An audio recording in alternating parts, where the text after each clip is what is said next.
તમે 20 કરોડના કમલોમાં બનાવ્યા તો નિહાળ બનાવો અહીંયા આવી રીતના માહોલ બગાડવા ડેડિયાપાડામાં દોડી નહીં આવતા અમે બેઠા છે અમે અહીંયા બેઠા છે ધારાસભ્ય તરીકે 4 તારીખે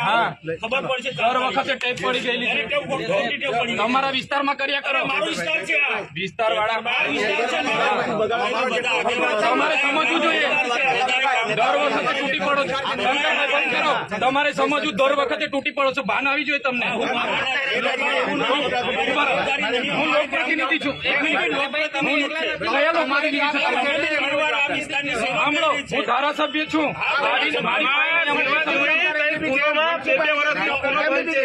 શિક્ષક નથી તમારી કઈ શિક્ષકો નથી તે સેવા કહેવાય એમની ફરજ નથી સેવા કહેવાય